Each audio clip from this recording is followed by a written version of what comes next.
everybody.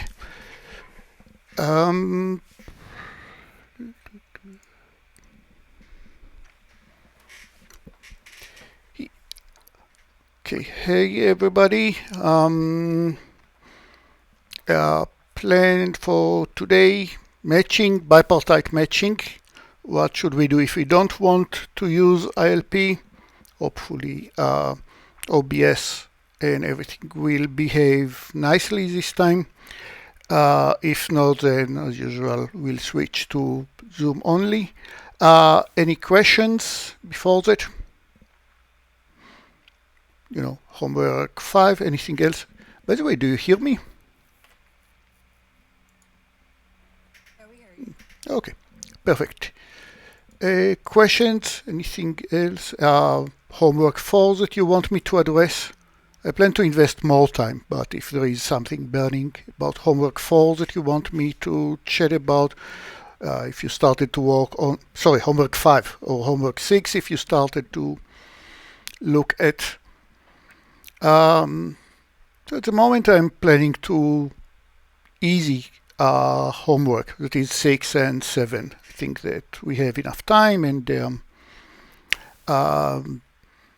I will not get people upset of we counted on we did not submit homework X and Y because we thought that there are 7 and now there are only 6.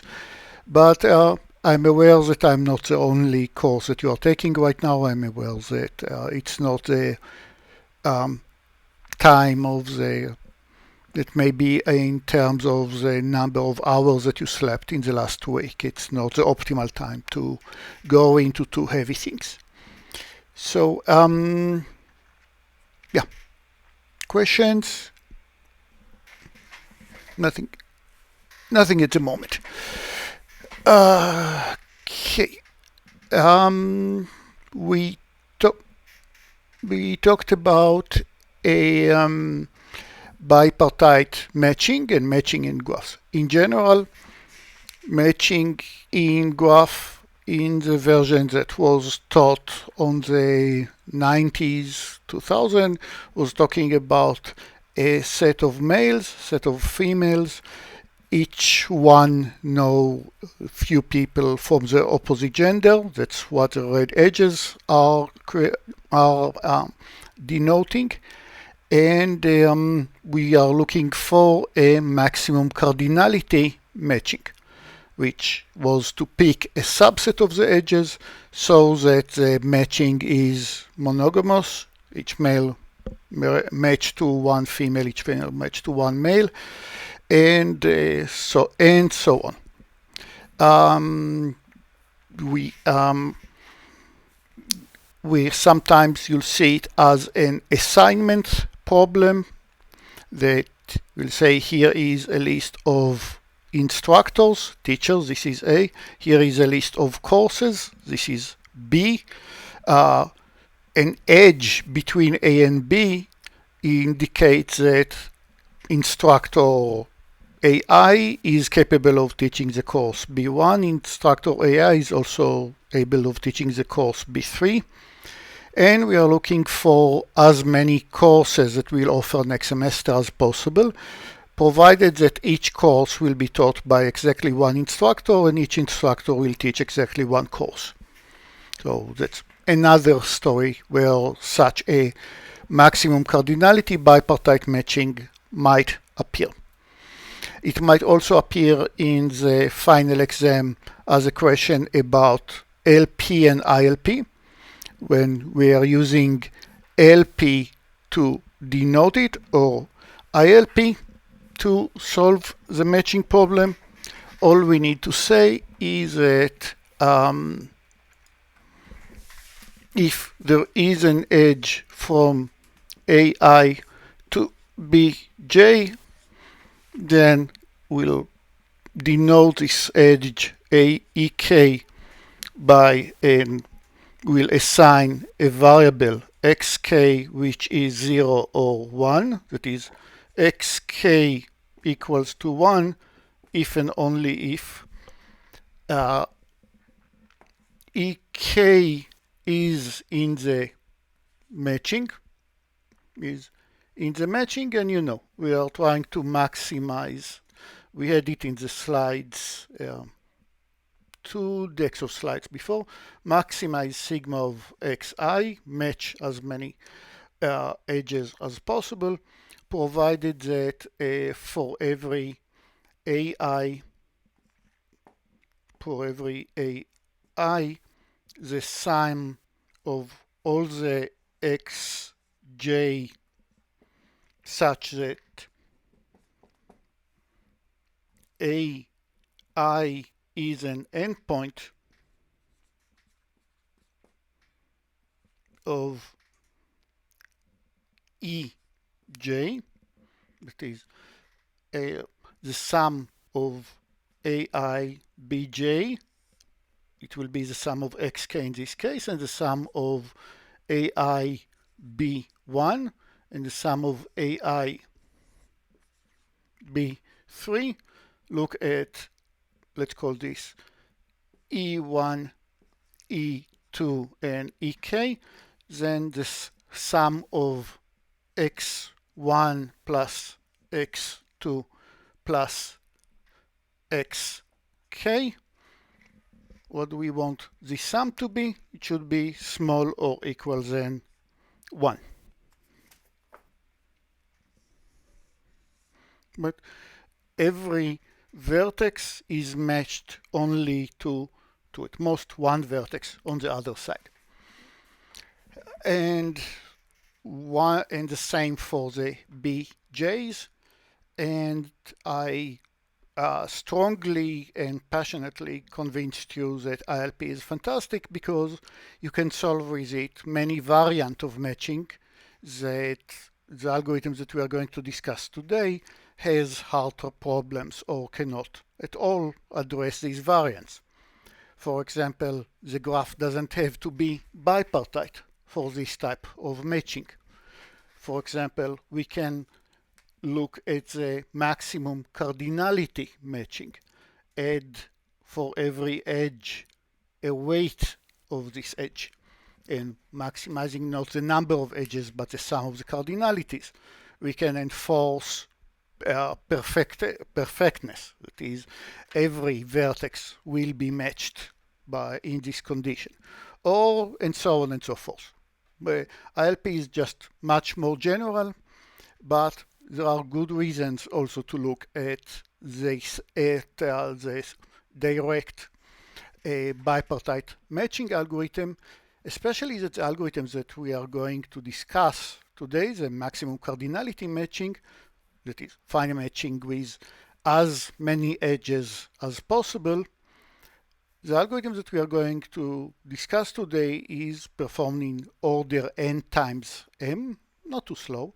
It is n, the n as usual number of vertices, m the number of edges, and we are going to use Ford-Fulkerson algorithm to do it. It's not the fastest algorithm, you can quite improve it.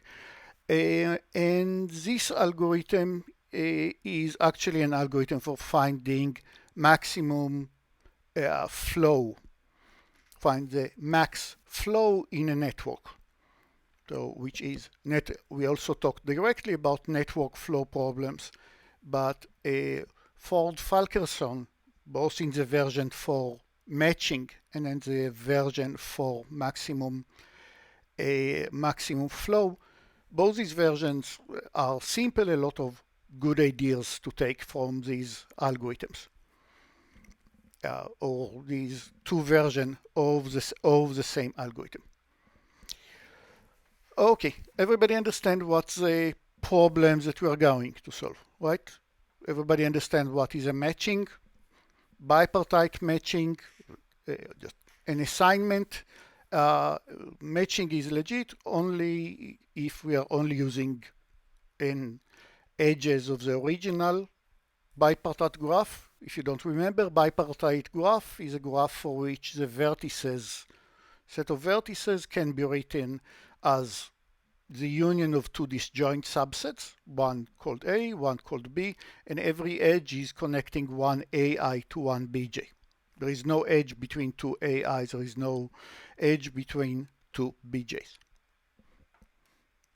So far so good. That was just the 20,000 feet look at where we are with respect to these three domains, which are we have two topics that are quite related. So let's just make order.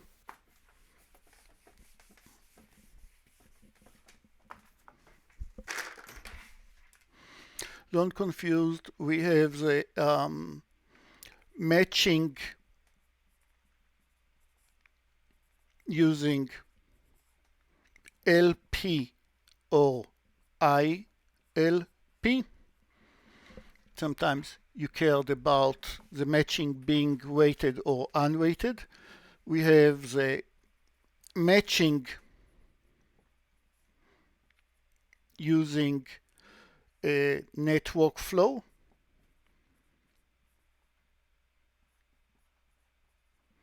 I'll remind everybody what is network flow problem, which again we can use either as an LP. LP just might assign flow to some edges that is not integers, or ILP, which will guarantee that everything is an integer. The flow of every or along every edge is an integer, but might take many order of magnitudes, more times than the LP directly, or using Ford-Falkerson.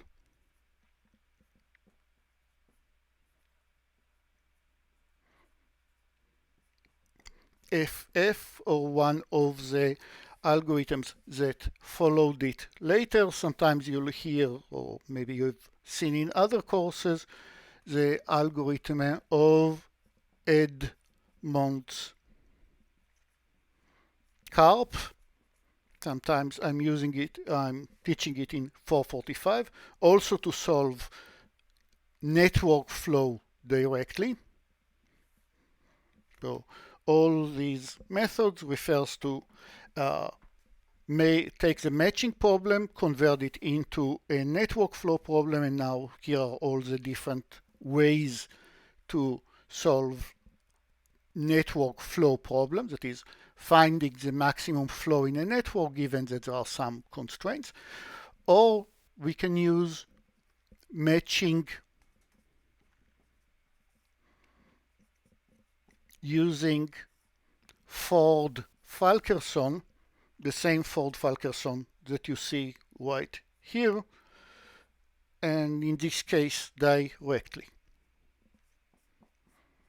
without ever bother to the algorithm of Ford-Falkerson will change by tiny bit and will be more understandable, more clear when we'll just talk about directly bipartite graph and forget about network flow. And in this case, it's also a good preparation for talking about algorithms for finding maximum flow in a network directly. Let's start to be a bit less abstract. So, did you see anything of what I wrote on the slide beforehand? Yeah, okay. Okay.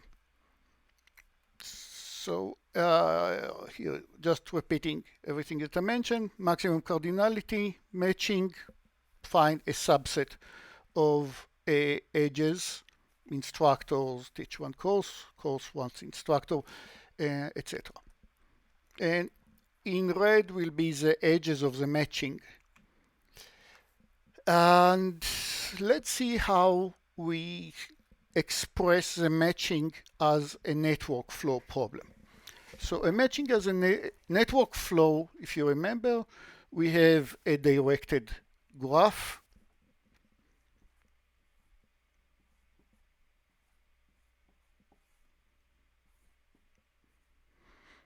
In this graph, we have a source that pushes water into the system. We have the sink, that's where all the water should arrive. And every edge has a capacity of 5 gallons per second, or some limitation on the traffic. Now you definitely don't see it. Now you do. Here is a network flow problem where you have a graph, a directed graph. In the graph, you have a source that pushes water into the system. You have a sink that's where all the water needs to arrive. And every other node in this network is a router that just tells me out of all the water that arrives to A, how much water will I send via the edge that goes to B, and how much water will I send out of the edge that goes to D. That's the idea of every router, and that is a no conservation law. Everything that arrives to every vertex beside S and T, everything that comes in must be pushed out, and it's an algorithm. It's an algorithm responsibility to make sure that when you're deciding to send some amount of water from D to this anonymous vertex, it will not be more than the capacity of the edge. Each pipe has capacity, and you can send 0 gallons per minute or 1 or 2, but not more than the maximum capacity of this edge. Let's see how we can take the bipartite matching problem and convert it into a network flow. Of course, it's up to us to find which edges will be in the matching. So here is my graph, a bipartite graph, A and B, and you don't see it. Here is my bipartite graph, all the AIs, all the BJs, and the graph is undirected. And I'm going to add to this graph one vertex that I'll call S. Start to be laggish. One vertex that I'll call S, and S is a vertex that sends the water out. Anything I can close?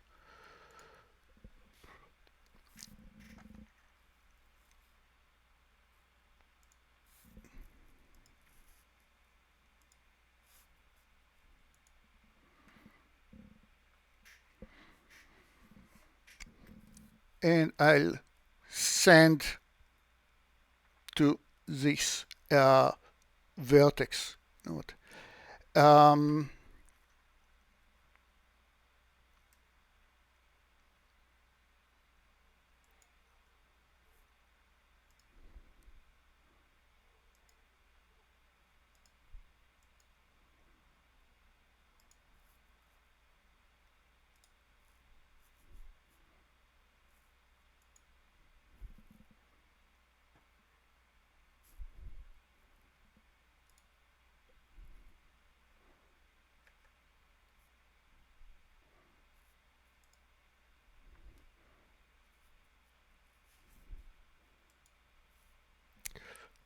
And I'll send to this vert.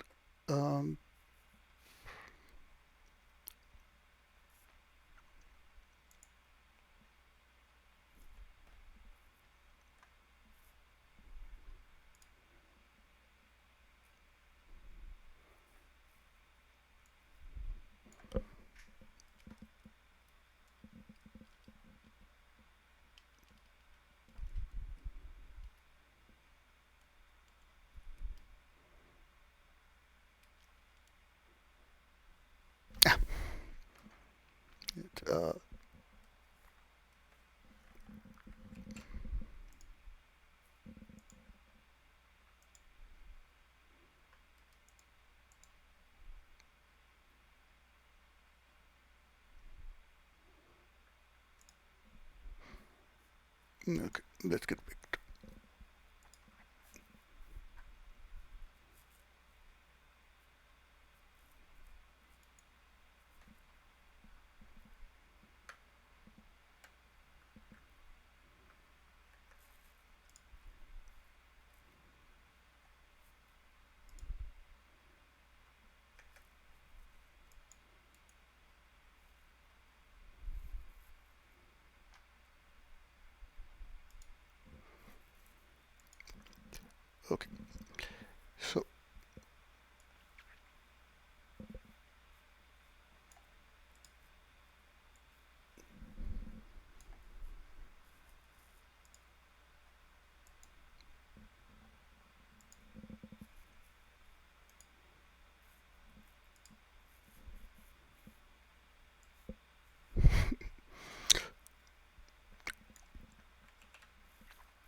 enough.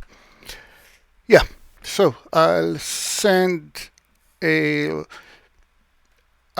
you give me a graph, there are no capacities, there is nothing yeah, related to it, no capacities at all, and I need to generate a network flow out of this problem. So how should I do it? I will add this vertex S as a source, because every network flow has a source in it. I mean, let me know if it's still lagging, and if yes, I'll realize that everything that I thought it solved it is not solving. Good now. Okay, perfect. S send information, or will send. Sorry, I added the vertex S, and S is connected only to the vertices of A. No edge from S to any BI. On the other hand, I'll add a vertex T, and every BI has an edge that is connected, directed toward T. So I satisfied the first condition about network flow, which is you have to have a source and destination. The next condition will be that every edge now needs to be assigned with a capacity. Remember, we are solving the unweighted bipartite matching. Edges do not have weights originally. Instead, I will add a capacity for every edge, and this capacity for each and every edge that you see right here will be 1. And now I'm trying to find the maximum flow from S to T. Remind everybody what is a maximum flow problem. Try to send as much flow from S into the network, which is, by the way, exactly the amount of flow, amount of gallon per minute that T receives per minute, because no vertex cannot drink water out of the system or contribute anything. So I'm trying to find the maximum flow, but here is a cool thing. If you're solving the maximum flow using linear programming, you can get solutions that are integers, but you can also get solutions that are float. It's quite likely that the optimum solution will not insist of being integers at all. Maybe you have 4 edges and each one of them get exactly half. However, if you're using any of the algorithms that solve the network flow directly, in particular Ford-Fulkerson and Edmonds-Karp, both of them, they have the following property. You start, if the capacities are all integers, then the flow that the algorithm will find will be integer as well. Let's say it again. If the capacity is all integer, and you're using Ford-Fulkerson algorithm to find the maximum flow, then the flow that you'll get will be integer as well. That is, for every edge the capacity of the edge is 1, so the flow across this edge, as far as the problem is concerned, could be any value between 0 and 1. However, if you're using Ford-Fulkerson, you're guaranteed that, and actually every algorithm for finding maximum flow, excluding linear programming, will guarantee that the flow across every edge will be integer. Now, since the capacity is 1, then the only value of flow per edge that are possible are either exactly 0 or exactly 1. Nothing in between. Now, every edge is either carrying a flow of exactly 1 or does not carry a flow of 0. And out of these edges, I'm looking only at the edges that goes from some vertex of A to some vertex of B. and I'll assign, and I now build my matching. What is the edges of the matching that I'll take? They should be a subset of the edges, and the edges of the matching that I'm going to use will be exactly the edges from A to B that carries a flow. Each edge of the original graph that carries a flow is in the matching, and edges of G, the original graph that does not carry a flow, is not in the matching. Of course, an edge from S to A is not in the matching no matter what. So now the claim is that the set of edges that I picked is a matching. I mean, it's nice that I said that every edge is in the matching, but who told me that it is monogamous one-to-one? No instructor teaches 2 courses, and so on. I need to prove it. And let's see why it happens. It's really cool. So I have a few edges marked as red, as these are the edges that carries a flow. How come there is a flow across the edge from A1 to B2? It's because there is an edge from S to A1 that also carries a flow. Right? The flow conservation is preserved. A1 cannot send a flow to B1 if no flow is arrived to A1. So there is a flow of the same quantity, namely 1, that arrived to A1. Remember, only one edge connects S into A1. So A1 cannot send more than 1 unit, implying that A1 cannot receive flow of more than 1 unit, implying that it cannot send flow of more than 1 unit. So A1 is matched only to 1 BI. Make sense? Each AI is either not matched at all, or if it is matched to a vertex, it's matched only to a single BI. Because remember, the flow across the edge that leaves A3, there is only one edge that will carry a flow, and this flow must be 1, and there is only a flow of maximum 1 that arrives to A3. Now, why no subject is not taught by 2 instructors is because if there is a flow of 2 that arrived into B3, then B3 needs to send all this flow to T. There is a flow conservation for B3. It cannot receive flow without sending it out.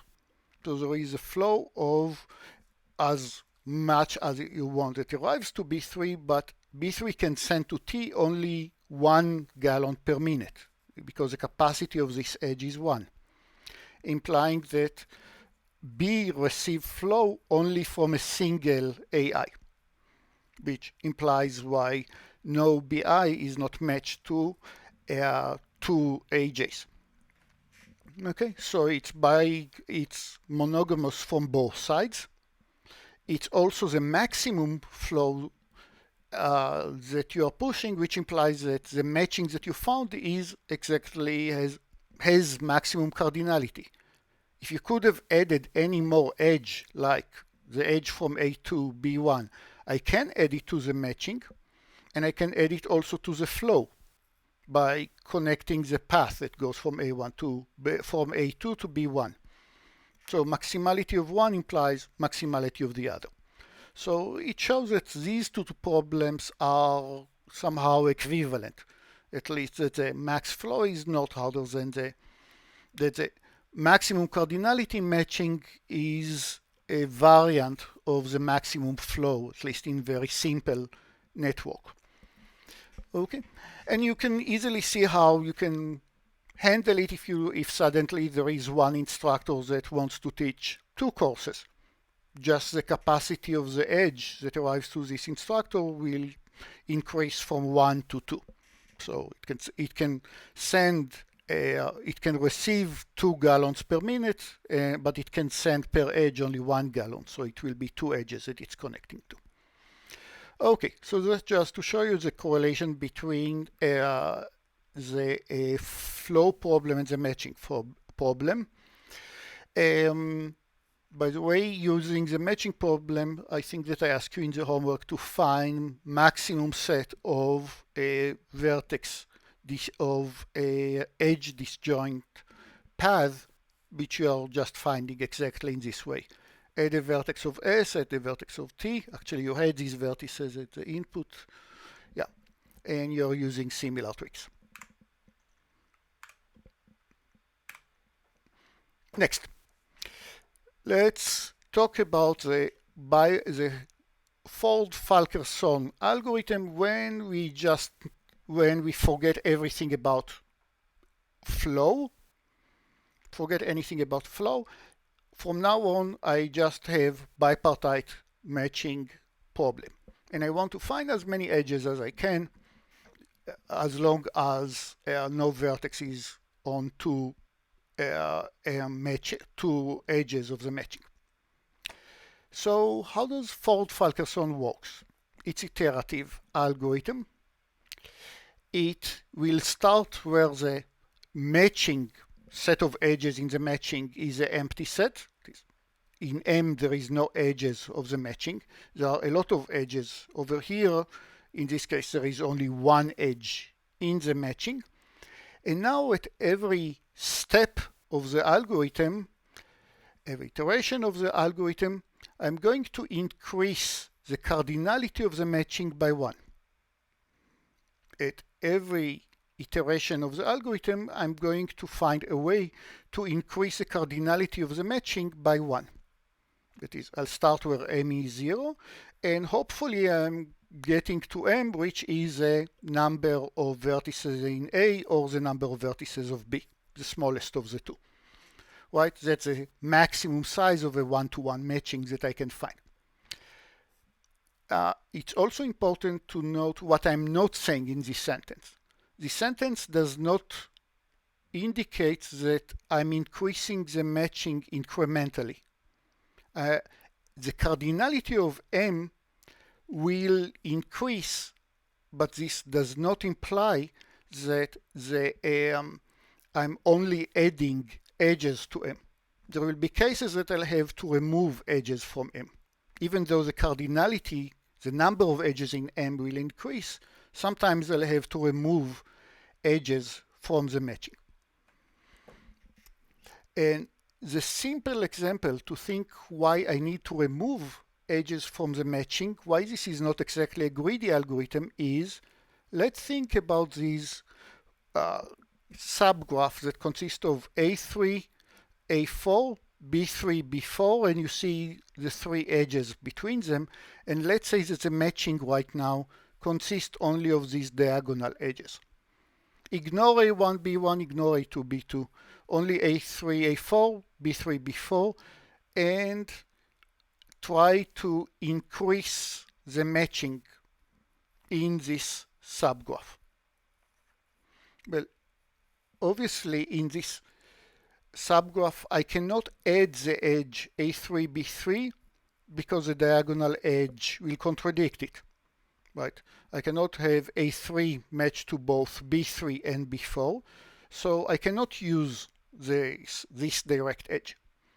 Similarly, I cannot add the edge A4, B4 because then B4 will be matched to both A3 and B3. The only way that I can make sure that all vertices are matched is to cancel this edge, the red edge, from the matching, and instead of it to use the two horizontal edges. So that's already an example that only greedy, only adding edges will not work. Sometimes edges must be removed. Okay. However, the number of edges in the matching will increase in every iteration. Okay. And the tool, just to as a notation, when I'll draw things on the slides, I'll denote the edges of the matching as thick red edges and edges not in the matching as narrower and black edges. Okay, when I'll draw it in the white on the whiteboard, if I'll need to use matched edges in the matching, I'll use a wiggly or zigzaggy lines to denote edges on the matching on the whiteboard, because it's harder to see the width of a segment on the whiteboard. Okay, now I need to tell you what is the important tool that help us to increase the matching at each iteration. And this big artillery that we are borrowing from Ford and Fulkerson is the idea of an augmenting path. What I'm going to do at each iteration is to find an augmenting path in the graph, and it will help me to increase the cardinality. So what is an augmenting path? A bit terminology: a vertex is exposed if it is not matched. Some of the vertices are matched, some are not matched. What is an augmenting path? Augmenting path is, of course, a path in the graph. It could be just connect A1 to B1. It could be connect A2 to B2. It can be any sequence of edges of the graph, but to be an augmenting path, there are more conditions that it needs to satisfy. It must start at an exposed, unmatched vertex of A1, which implies that the first edge is an edge not in the matching. Remember, narrow and black, not in the matching, because A1 is not matched to anybody. Obviously, any edge that connects to A1 is not in the matching as well. So the first edge is not in the matching. I'm telling you what's the second edge in any augmenting path. Again, you can find a lot of other paths. I'm just defining what are the rules that augmenting path must satisfy. So we said it must start in an exposed vertex of A, and the first edge must be unmatched edge, an edge not in the matching. On the other hand, what happens to the vertex that I arrive to? The vertex that I arrive to might be exposed by itself. Like in this case, the edge that I took connects an exposed vertex of A to an exposed vertex of B. That's also a legit augmenting path, but in general, an augmenting path looks like this. So the first edge, not in the matching, it must follow by an edge which is in the matching, must be followed by an edge not in the matching, followed by an edge in the matching, in, out, and it must end by an exposed vertex. That is, you cannot end in an matched edge, and this exposed vertex must be an exposed vertex of B.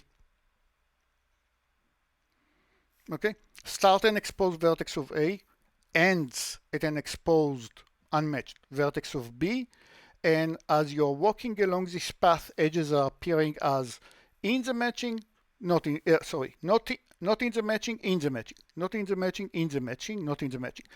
Remember also that the graph is bipartite, implying that every edge moves us from one set to the other. No matter how we'll do it, every edge will take us from A to B, from A to B, and so on. Now, I must start an exposed vertex of A. I must end in an exposed vertex of B. So how many edges can I have along an augmenting path? Maybe I have only one. That's completely legit. Maybe I have three. Remember, if I need to start an A at a vertex of capital A and ends at a vertex of capital B, then every path that you'll find must have an odd number of edges. Correct? Because just think about it as parity. The first vertex takes you from A to B, the first edge takes you from A to B, the second edge takes you from B to A. Third edge takes you back to B, and so on. if I want to start at A and ends at B, every path that you'll find must have an odd number of edges.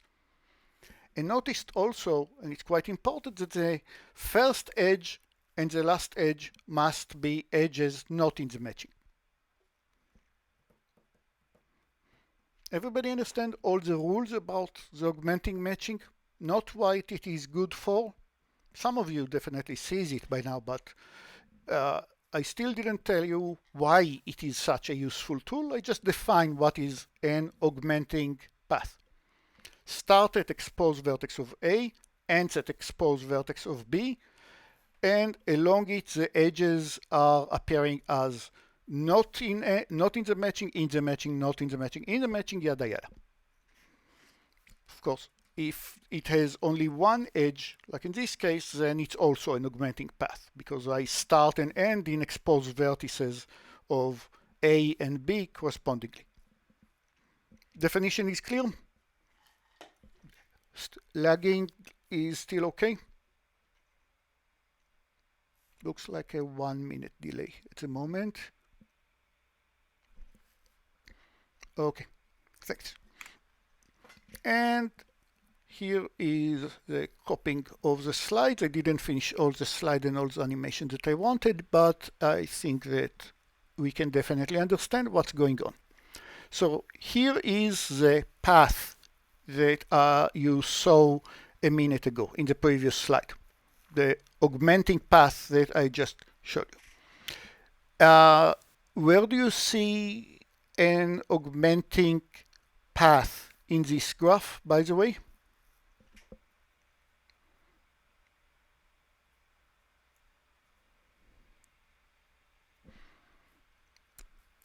I see an augmenting path from A1 to B1. A1 is, this is not an edge in the matching, so A1 to B1 is an augmenting path of just one edge, boring. A2 to B2, same thing. Where do you see another one? Yes, starting at, not that there is too many options. Travel, where should I start? Trevor?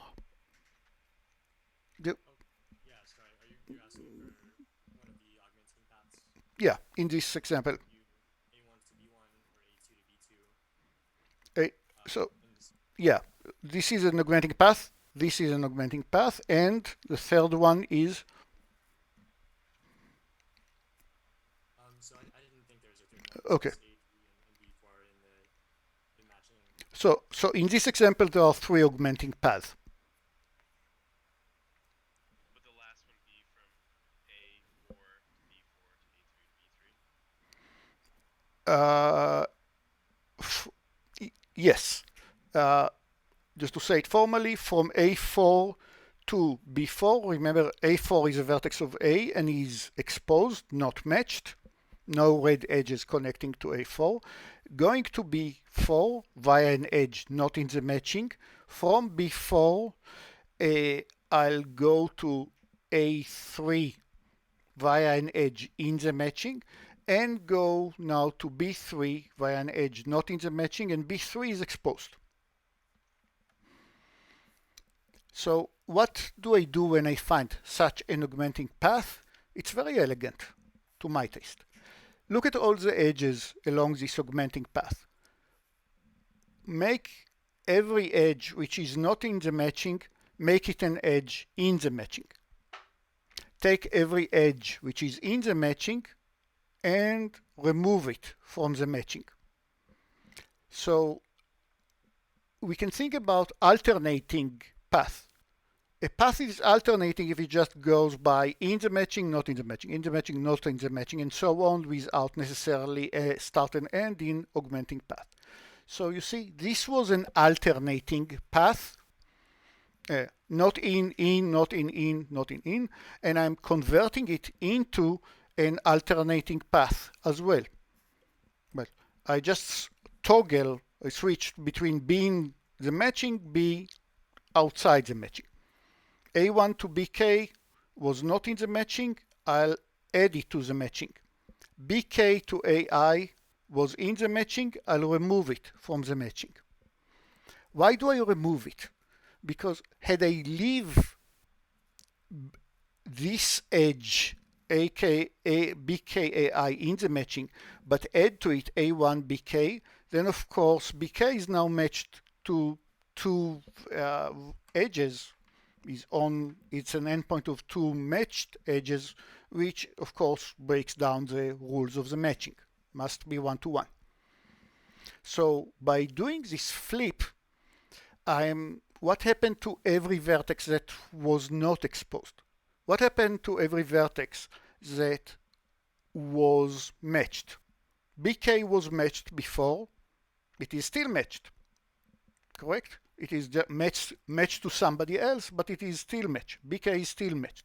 AI was matched to BK, now it is matched to BL, but it's still it's still matched. Every vertex that was matched before is still matched, and in addition, there are two new vertices that were not matched but are matched now. Namely, A1 was not matched, and it is matched right now, and B1 that was not matched is matched at the moment. Also, let's think about the number of edges that are now matched. How many edges did I have earlier that were matched? Only 2. How many edges do I have now that are matched? 3. And in general, no matter that is, I increase the number of matched edges by 1. And think about it, since augmenting path is always of odd number of edges, and it always start and end by edges not in the matching, every such augmentation will increase the cardinality of the matching by 1. Just because of the having odd number of edges, the first and the last are unmatched. Switching between them will mean there is one more edge in the matching, and at the very same time, all these claims will hold. Just to see, let's play a bit with a whiteboard.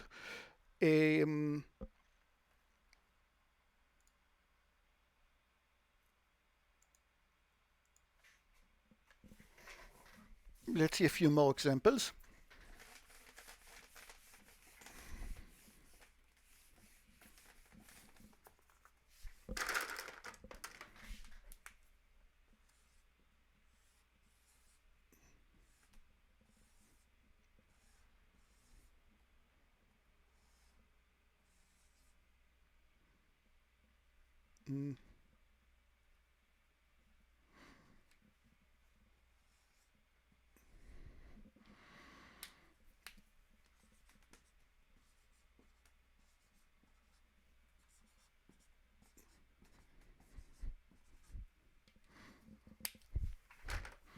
So I will start finding augmenting path. I'll show you how to discover it later. Maybe the first edge that I'm adding to the matching. Remember, wiggly means in the matching. This edge is in the matching. Of course, you can all look from the outside and see that it doesn't look very clever choice of an edge right at the moment, but of course, I drew the graph in a way that hints where things are going to happen. Let's take this edge and assume that it's also in the matching.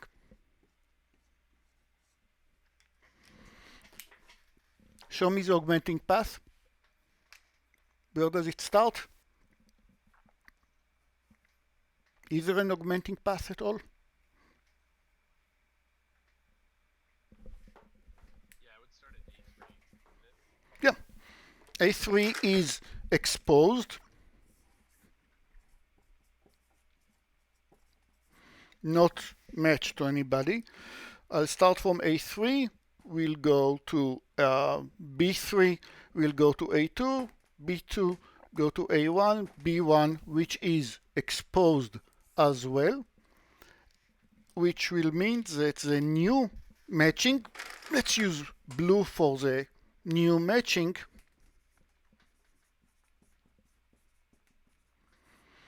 will be take the first edge along this path, put it in the matching, remove from the matching the edge, remove from the matching the edge, the second edge that used to be in the matching, put in the matching this edge, removed this edge, and finally this edge also in the matching. Remember, wiggly means in the matching. Cool. So in linear time, I increased the number of edges in the matching, and you also see how this augmenting path business resolves the case of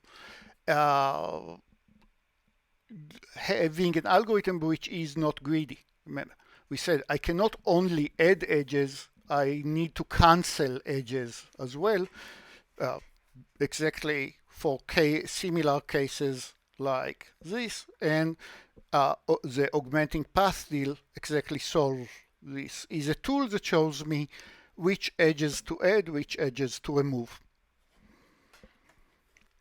So the algorithm proceeds by the following idea, and sorry, I'm in the next slide. In the next slide, we'll see how this tool is used in the global picture. At the meantime, a few kind of obvious lemmas. A vertex that was matched before the augmentation, every vertex along the path that was matched before is still matched after the augmentation. The matching is still one-to-one. I don't know what happened in the whole graph before the augmentation, but assuming that the partial matching that I had earlier was one-to-one, no vertex is matched to two, I'm not going to create any violation right now. I'm not going to make one AI match to BJ's and vice versa, right? Because still every vertex, only the vertices along the path. Ooh, sorry.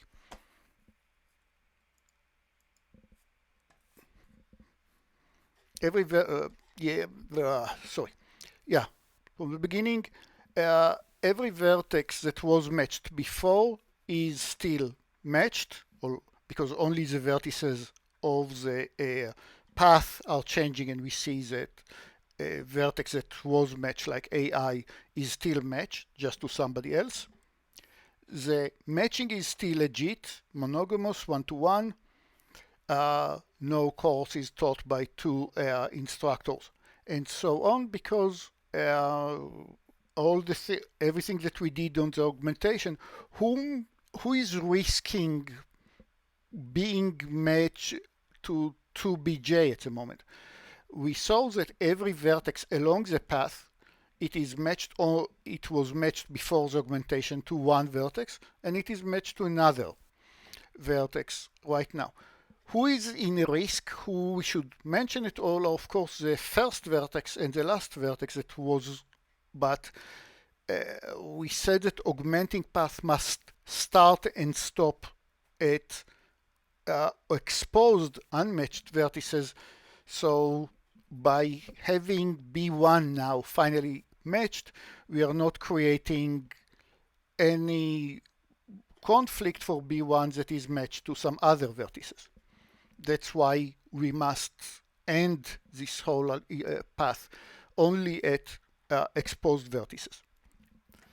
So the matching is still legit. And finally, the augmentation increases the number of edges in the matching by 1. Right?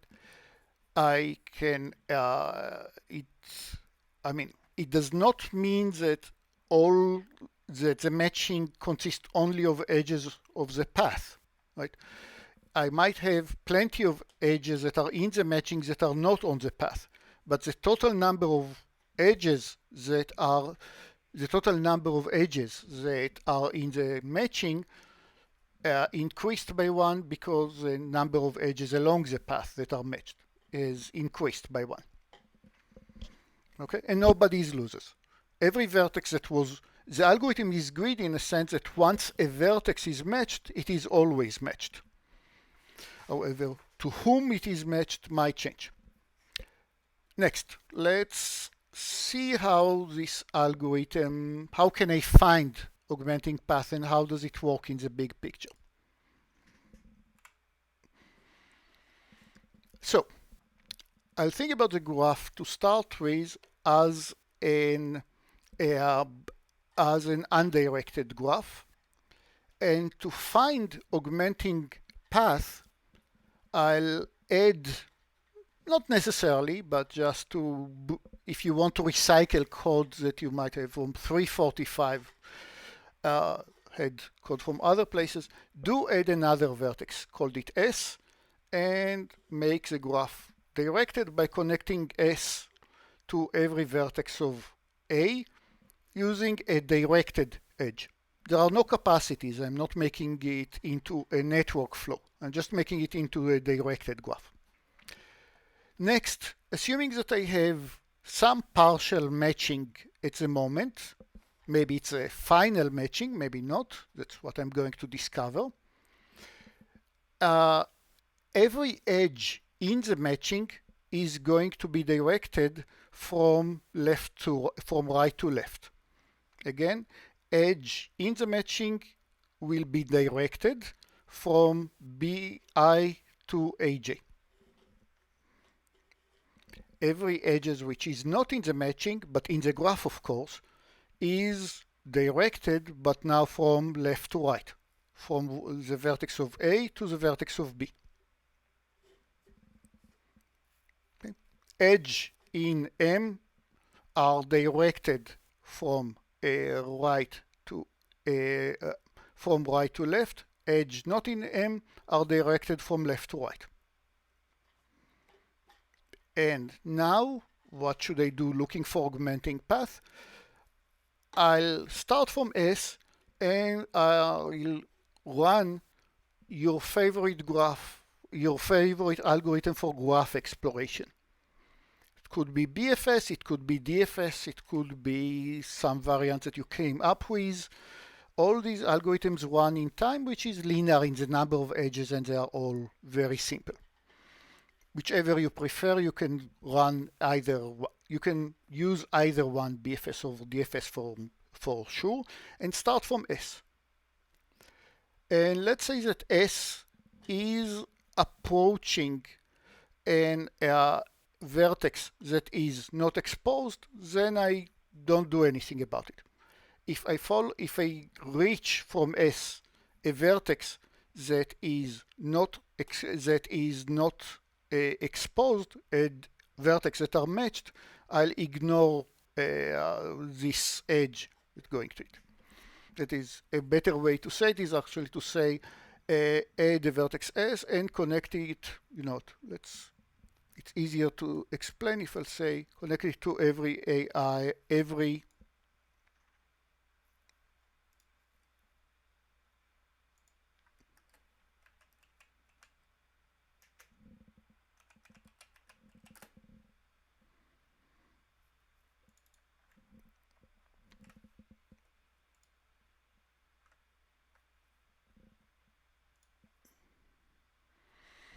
So I'll just start my trip only from the exposed vertices of AI. But now what happened if I'll hit a A4, for example? So you see the matched edges. There is one from B4 to, let's start even one step earlier. Let's look at what happened when my BFS starts, and let's say that I start from A5. From A5, there is a directed edge. I forgot the arrow, but there is a directed edge from A5 to B5. A5 is exposed, so it's okay to start with. B5 is exposed, so it's okay to end. And what will I do in this case? I just recognized an augmenting path and I'll augment from it. And after the augmentation, I will build the graph once again and look for a new augmenting path. There are faster algorithms that tries to recycle the old graph in the new graphs. For example, Dinit's algorithm can recycle some of the work. Ford Falkerson said I'm very naive in the way that I'm looking for augmenting path. I'll start from some exposed vertex, I'll find my way to another exposed vertex, and at this point I will declare temporarily winning. I'll find one augmenting path, let's augment around it, and rebuild the whole graph from scratch, including, of course, the direction of the edges. So that's the version that we are going. So once an augmented, yeah, it needs some, once an augmenting path is found, we augment its edges as before and restart. We build the directed graph from scratch. So let's see a more interesting case. What happened now if I'll start from A4? A4 is exposed, from which I'll go to B4. Now, why will I not go from B4 to A2? My next edge cannot be from B4 to A2. Why? And of course, then it will not be an augmenting path, but I'm saying that the search will not look at the edge B4 to A2 because somebody?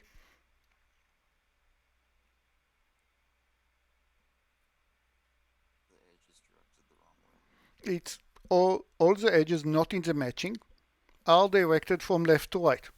So if I'm moving from right to left, it's always via edges in the matching.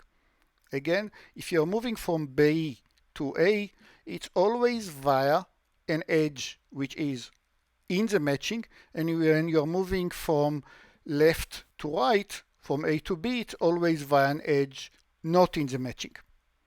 So I'll start from S, go to an exposed vertex A4, find B4, go to A3, go to B3, go to A2, and now I have a few options. I can pick either B2 or B1. Both of them are exposed. To make it slightly more interesting, let's make A2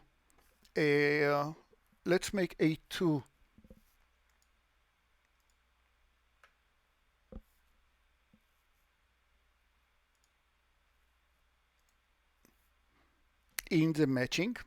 If it is in the matching, then it is directed in the opposite.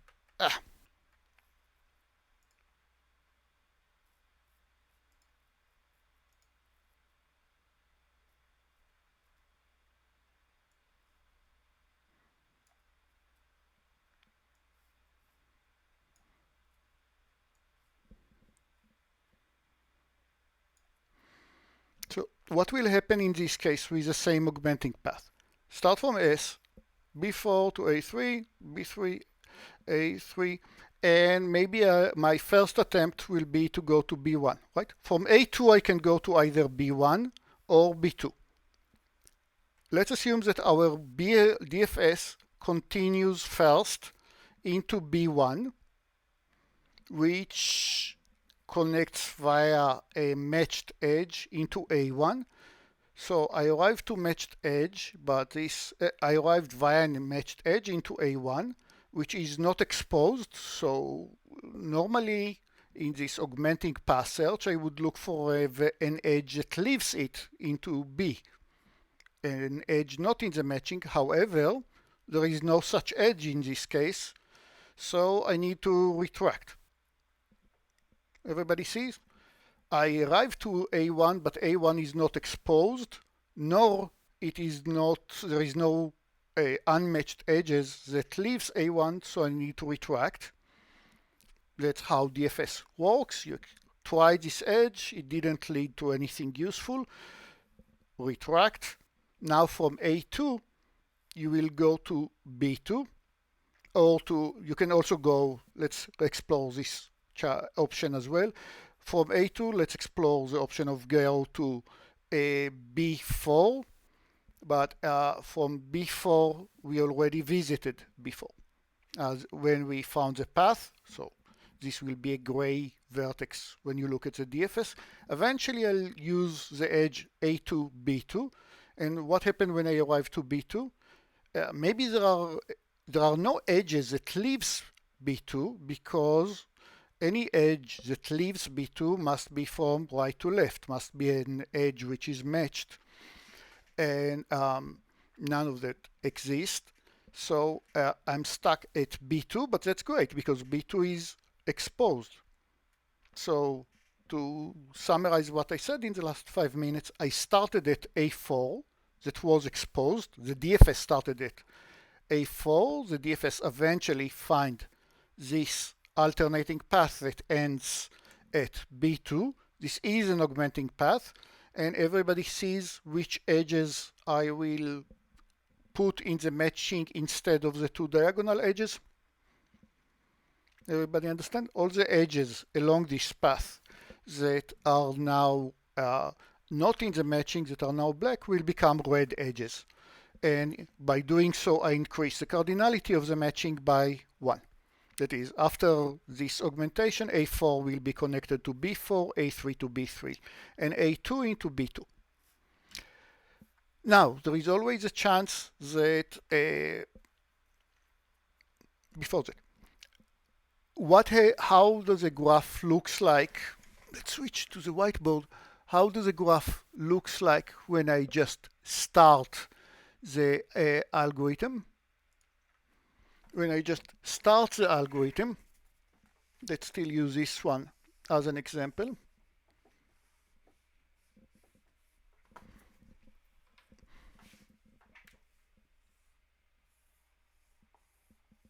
None of the edges is in the matching. The matching is empty. That is, all the edges are from AI to BJ, from left to right. We added S, and now we have so many options to choose from, and they are all good, right? I will start from S, go to A1, exposed, go to B1, exposed, and I just found an augmenting path. Or let's show a different example. I started from S, I'll go to A2, exposed, go from A2 to B1, exposed. I just found an augmenting path, and indeed I'll place this edge in the matching and we start building the graph. This edge is directed from right to left. Start from S, go to A3, go to B, exposed. So I just found yet another augmenting path at the length of one edge, also directed in this way. Restart, rebuild the whole graph again. Start from S. The only exposed vertex now is A1, from which I'll go to B1, from which I'll go to A2, go to B2, go to A3, go to B3, exactly along this path that you see. And now switch the toggle of who is in, who is out, and you're done. Now, what happened if I was unable to find an augmenting path? I did run my DFS, I created the graph perfectly well, but I cannot find any augmenting path anymore. Answer: at this point, it is safe to stop. This is a maximum cardinality matching.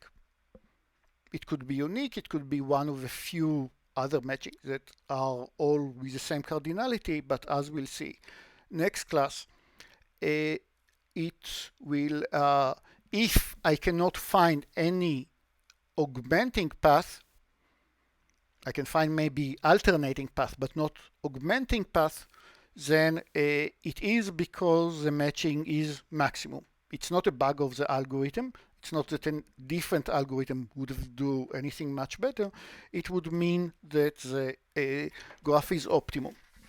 We have 2 minutes. Let's analyze the running time of this algorithm. What is the size of the largest cardinality? How many edges might be in the matching? There could be at most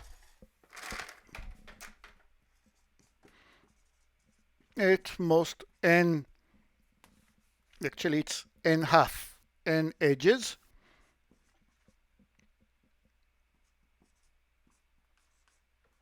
in the matching, right? That's just because of the 1-to-1 matching. It's actually n over 2, the maximum of number of boys, number of girls, right? Now, how many times can I find augmenting path? Said every time that I find an augmenting path, the matching is increased by 1. Right? Every time that I find augmenting path, the matching is increased by 1, so the number of iterations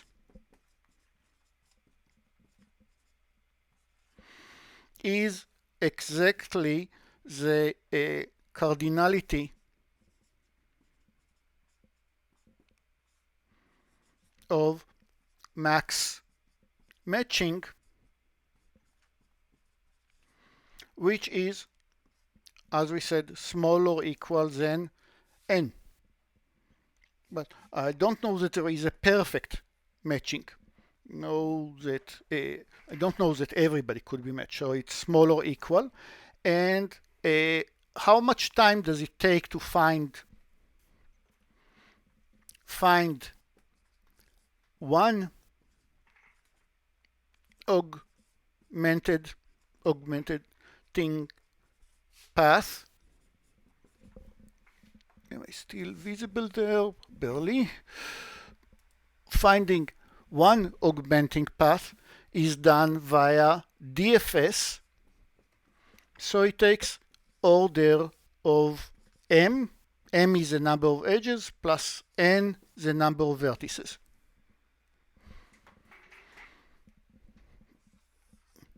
So the total is order of mn.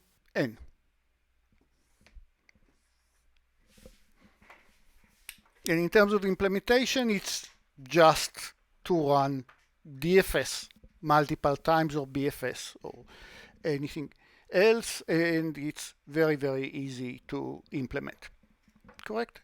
So just to show that at least in this simple case, ILP will probably run much, much slower than running Bellman-Ford. Questions, people? About this, about anything else? Right now I move to the whiteboard just to analyze running time. So I have just showed the running time of the algorithm.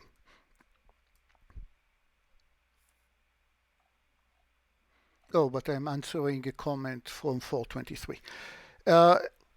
Okay, no questions. It's great. We'll finish this algorithm. Yeah, we'll play a bit with a network flow. As you can guess, what happens in the network flow every time that I'm taking an edge from the matching, it just implies that I'm taking an edge that carries a flow, and I tell it to stop carrying a flow. It will go from carrying a flow to don't carry a flow. I'll take edges that don't carry flow and I'll increase the flow. And this is how Ford-Fulkerson works, in a sense, essentially the same way to find a augmenting path. But it will be a good excuse to describe one really fascinating theorem that is called the max flow mean cut theorem, that is really, really cool theorem, and it lends itself very naturally based on everything that we know so far. And of course I need to prove to you that if Ford-Fulkerson fail to find an augmenting path, then it's because it's the optimum. Then I hope to mention a bit, maybe a bit more approximation or something else. Whatever I'll find at this point of the semester will be light and easy to digest. Homework 1 and 2, if you didn't notice, were the heavier, trickier ones. Okay, thanks everybody. Bye.